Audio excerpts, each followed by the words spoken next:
Olá, alunos! Sejam bem-vindos a mais uma aula do curso sobre o tempo e o lugar dos atos processuais. Na aula de hoje, nós encerramos esse curso, tá bom? Estudando aqui o artigo 217, que trata do lugar dos atos processuais. Inclusive, ele é o único artigo que trata do lugar dos atos processuais. Todos os demais artigos antes estudados tratam do tempo.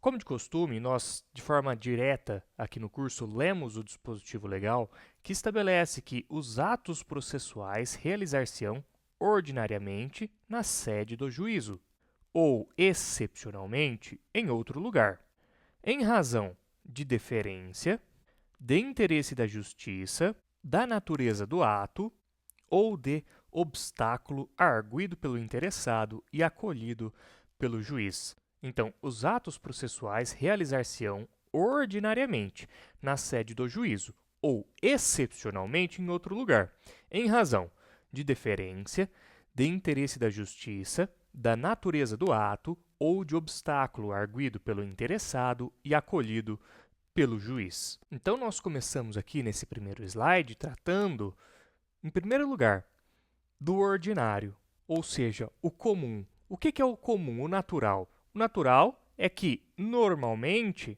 os atos processuais são praticados na sede do juízo. É o básico, né? O exemplo clássico aqui, uma audiência que é realizada no fórum.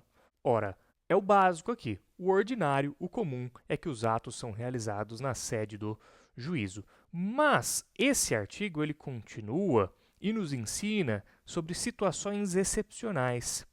Excepcionalmente, é possível que o ato não seja realizado na sede do juízo, mas em outro lugar qualquer. E ele nos dá, esse dispositivo, os casos que justificam a prática de atos processuais fora da sede do juízo.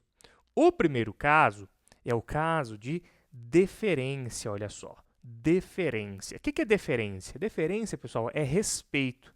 Sei que é uma palavra um pouco diferente, né? Não é muito usual do dia a dia, mas deferência é respeito. Respeito às autoridades. Então, pensa, por exemplo, nesse exemplo que eu constei aqui, do artigo 454, coloquei dois incisos, esse artigo aqui ele tem diversos incisos, mas deixei aqui só dois para vocês. Aqui diz que são inquiridos em sua residência ou onde exercem sua função quem? O presidente e o vice-presidente da República e os ministros de Estado, olha só.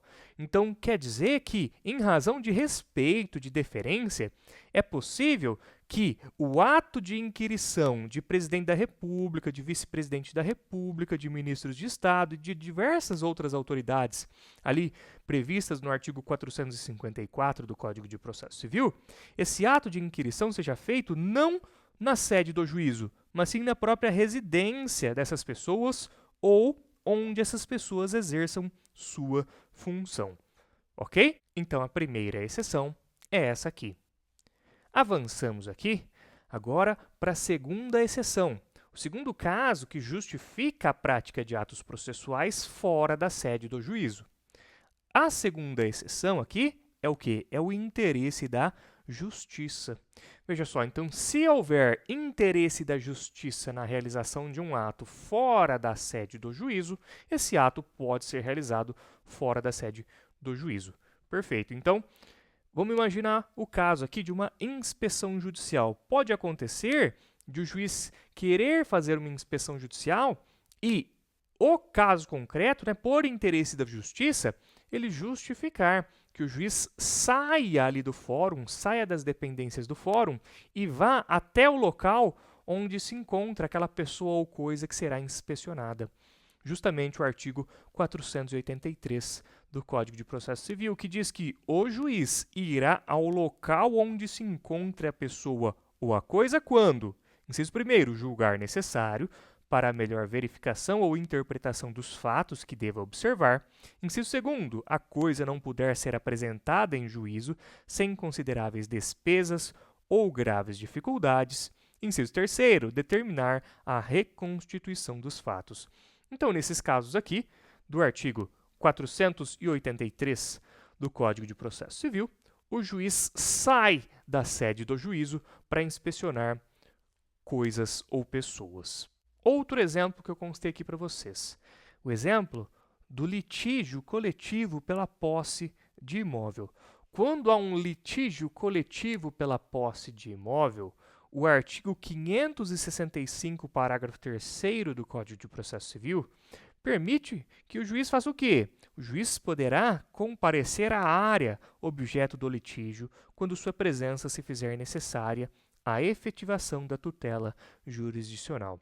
Veja aqui, então, em razão de interesse da justiça, o juiz sai da sede do juízo para a prática do ato em local diverso.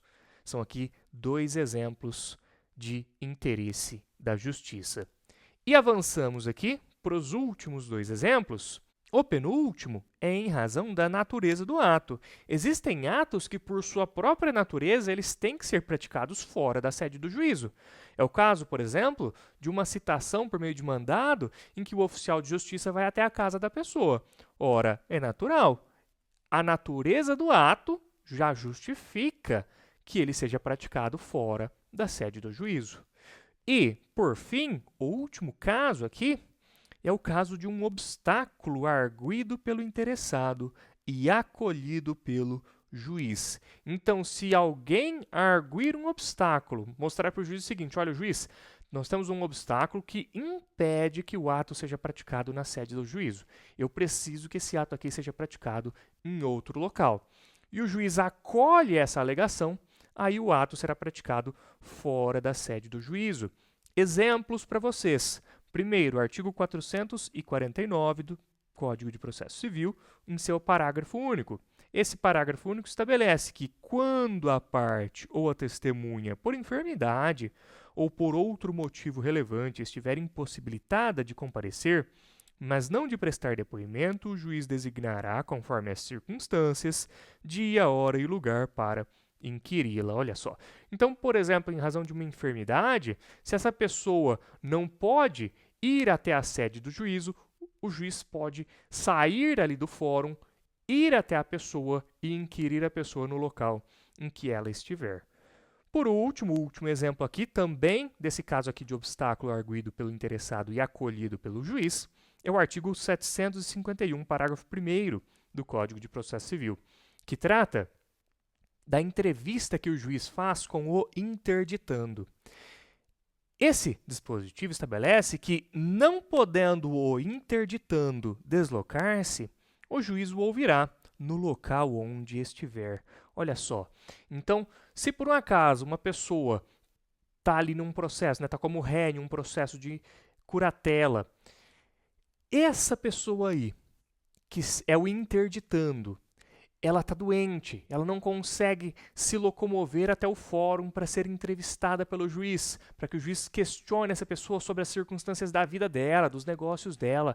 Enfim, tudo o que o juiz precisa lhe perguntar para compreender se essa pessoa tem capacidade cognitiva ou não. Se essa pessoa não consegue comparecer ao fórum para a entrevista, o juiz faz o quê? Ele ouve essa pessoa no local onde essa pessoa estiver, segundo esse artigo 751, parágrafo 1º do Código de Processo Civil. Perfeito?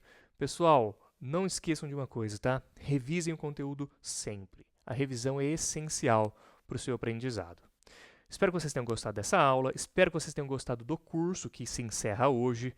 Por favor, incentive o canal se inscrevendo, curtindo, deixando comentários, compartilhando os vídeos e também as perguntas que nós colocamos na aba dos posts.